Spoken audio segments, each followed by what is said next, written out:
तो 1 फरवरी 2026 को वित्त मंत्री निर्मला सीतारमण ने भारत का 2026-27 का केंद्रीय बजट पेश किया। चलिए सीधा मुद्दे पर आते हैं और देखते हैं कि देश के लिए इसके क्या मायने हैं।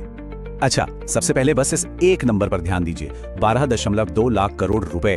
जी हाँ, ये एक बहुत बड़ी रकम है और ये पैसा रखा गया है पब्लिक कैपिटल एक्सपेंडिचर के लिए। आसान भाषा में कहें तो देश का इंफ्रास्ट्रक्चर बनाने के लिए, जैसे सड़कें, पुल और ट्रेनें। ये अपने आप में एक रिकॉर्ड है जो पिछले साल से लगभग 9 से 10% ज्यादा है।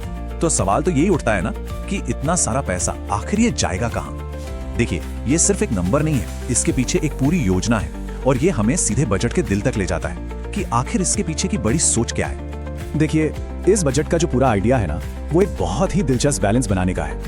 एक तरफ तो तेज ग्रोथ की रफ्तार को बनाए रखना है और दूसरी तरफ खर्च भी सोच समझकर करना है। ये एक मुश्किल काम है, पर सरकार का लक्ष्य यही है। मतलब एक तरफ तो गोल ये है कि ग्रोथ रेट करीब 7% बनी रहे, जिससे भारत दुनिया की सबसे तेजी से बढ़ती बड़ी अर्थव्यवस्थाओं में शामिल रहे। लेकिन ये ग्रोथ बेहिसाब खर्च करके नहीं लानी है और यहीं पर आती है वित्तीय जिम्मेदारी की बात। मतलब ये पक्का करना कि सरकार अपनी चादर से ज्यादा पैर ना पसारे। और इसका एक पक्का सबूत देखिए, राजकोषीय घाटा यानी सरकार की कमाई और खर्च के बीच का जो अंतर है, उसे जीडीपी के 4.3% पर लाने का टारगेट है। ये पिछले साल के 4.4% से थोड़ा कम है। अब ये सुनने में शायद छोटा सा लगे, सिर्फ 0.1% का फर्क, लेकिन ये दिखाता है कि सरकार बड़े निवेश के साथ साथ अपने खर्च पर भी लगाम कस रही है। तो चलिए वापस आते हैं उस 12,22,000 करोड़ रुपए पर। आखिर ये पैसा जाएगा कहाँ? इसका सबसे बड़ा हिस्सा जा रहा है देश की नींव पक्की करने में, और वो नींव है इंफ्रास्ट्रक्चर। यही है इस बजट का पहला और सबसे बड़ा पिलर। अब इस बड़े निवेश का एक सबसे बड़ा उदाहरण देखिए, 7 नए हाई स्पीड रेल कॉरिडोर बनाने का ऐलान। सोचिए, दिल्ली, वाराणसी और मुंबई, पुणे जैसे रूट्स पर सफर का समय कितना कम हो जाएगा। ये सिर्फ लोगों के आने जाने के लिए नहीं, बल्कि सामान की ढुलाई और बिजनेस के लिए भी एक गेम चेंजर साबित होगा। अब एक और दिलचस्प बात यह है कि सरकार ये सारा काम अकेले नहीं करना चाहती। एक इंफ्रास्ट्रक्चर रिस्क गारंटी फंड बनाने का प्रस्ताव है। इसका सीधा सा मतलब है कि प्राइवेट कंपनियों को एक तरह की गारंटी देना कि अगर वो इन बड़े प्रोजेक्ट्स में पैसा लगाते हैं तो उनका पैसा डूबेगा नहीं। इससे क्या होगा, वो ज्यादा पैसा लगाने के लिए आगे आएंगे और काम भी तेजी से पूरा होगा। और बात सिर्फ सड़कों और ट्रेनों की नहीं है, 20 नए राष्ट्रीय जलमार्ग भी विकसित करने की योजना है। इससे लॉजिस्टिक्स की लागत यानी सामान को एक जगह से दूसरी जगह ले जाने का जो खर्चा है वो कम होगा। ये उन सभी बिजनेसेस के लिए एक बहुत बड़ी राहत है जिनके लिए ट्रांसपोर्टेशन एक बड़ा सिरदर्द है। चलिए अब बजट के अगले पिलर की तरफ बढ़ते हैं। देखते हैं कि भविष्य के उद्योगों को बनाने के लिए क्या किया जा रहा है। यहाँ फोकस सिर्फ आज की जरूरतों पर नहीं है, बल्कि इस बात पर है कि आने वाले 10-20 सालों में भारत कहाँ होगा। स्क्रीन पर देखिए, 2 बड़े मिशंस की बात हो रही है, सेमीकंडक्टर मिशन 2.0 और बायोफार्मा शक्ति मिशन। एक तरफ भारत इलेक्ट्रॉनिक्स और चिप मैन्युफैक्चरिंग में आत्मनिर्भर बनना चाहता है और दूसरी तरफ उसका लक्ष्य दुनिया की फार्मेसी बनना है, खासकर नई और एडवांस दवाओं के मामले में। ये 2 बहुत बड़े रणनीतिक दाव हैं और सरकार इन मिशंस को लेकर कितनी सीरियस है इसका अंदाजा इन नंबर से लगाइए। सेमीकंडक्टर्स के लिए 40,000 करोड़ रुपए और बायोफार्मा के लिए 10,000 करोड़ रुपए का आवंटन किया गया है। ये दिखाता है कि ये सिर्फ बातें नहीं है, बल्कि इनके पीछे ठोस फाइनेंशियल कमिटमेंट भी है। इसके अलावा एक और दूर की सोच वाला कदम है रेयर अर्थ मिनरल्स यानी दुर्लभ खनिजों के लिए एक स्पेशल सप्लाई चेन बनाना। ये वो मिनरल्स हैं जो भविष्य की टेक्नोलॉजी जैसे इलेक्ट्रिक गाड़ियां और स्मार्टफोन के लिए बहुत जरूरी हैं। इस पर फोकस करने से भारत ग्लोबल सप्लाई चेन में एक बहुत जरूरी प्लेयर बन सकता है। तो ठीक है, बड़े बड़े इंफ्रास्ट्रक्चर और इंडस्ट्री की बात हो गई। अब आते हैं उस सवाल पर जो शायद सबसे ज्यादा मायने रखता है कि इस बजट का आम लोगों की जिंदगी और रोजमर्रा की अर्थव्यवस्था पर क्या असर पड़ेगा।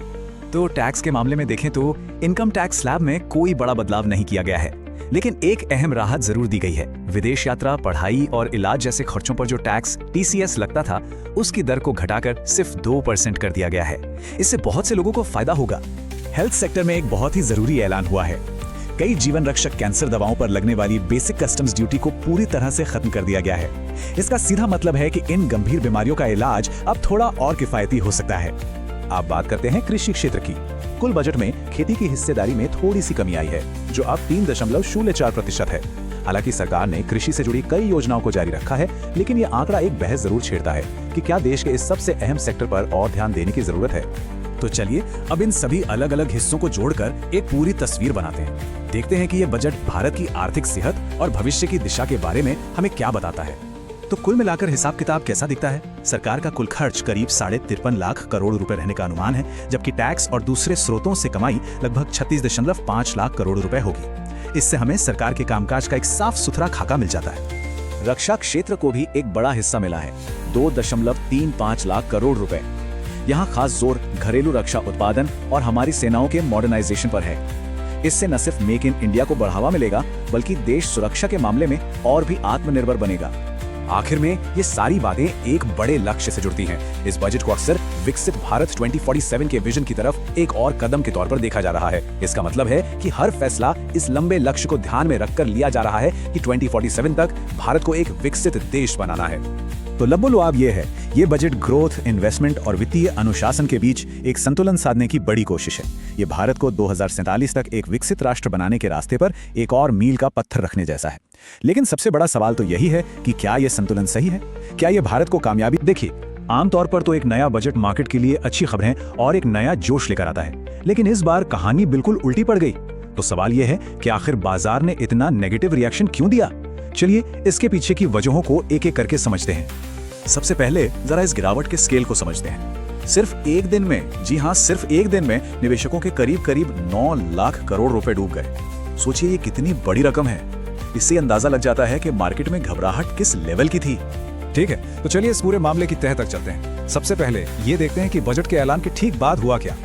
और ये कोई छोटी मोटी गिरावट नहीं थी, ये एक चौतरफा बिकवाली थी जिसने भारत के 2 सबसे बड़े स्टॉक मार्केट इंडेक्स निफ्टी 50 और सेंसेक्स दोनों को नीचे खींच लिया।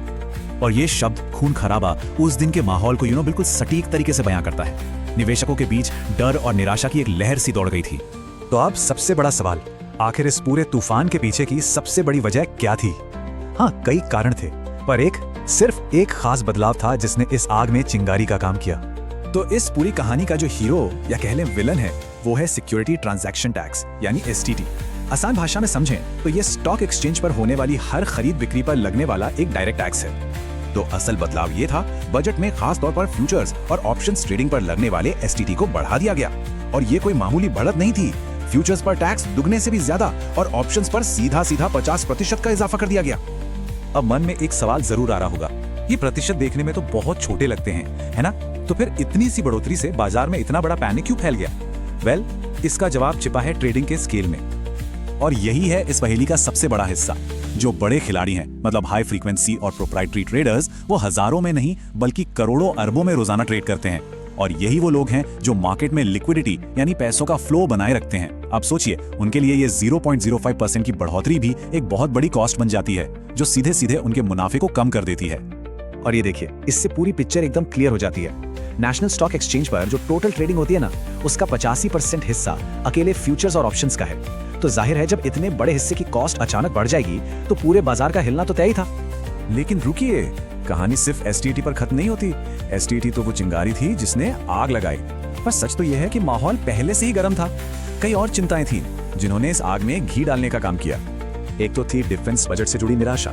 कई इन्वेस्टर्स ये मानकर चल रहे थे कि डिफेंस बजट बढ़ेगा, और जब ऐसा नहीं हुआ तो उन्होंने डिफेंस कंपनियों के शेयर्स बेचने शुरू कर दिए। फिर बैंकिंग सेक्टर को लेकर एक अनिश्चितता का माहौल बन गया। सरकार ने बैंकिंग सुधार के लिए एक कमेटी बनाने की बात की। अब देखिए, जब भी किसी बड़े सेक्टर में इतने बड़े बदलाव की बात होती है तो निवेशक थोड़ा घबरा जाते हैं, और ये घबराहट सीधी मार्केट पर दिखती है। साथ ही कमोडिटी मार्केट की हालत भी कुछ ठीक नहीं थी। पिछले कुछ ट्रेडिंग सेशन से सोने और चांदी के दाम लगातार गिर रहे थे, जिसने मार्केट के नेगेटिव सेंटीमेंट को और हवा दे दी। और इन सब के ऊपर एक और बड़ी टेंशन थी, कमजोर होता रुपया।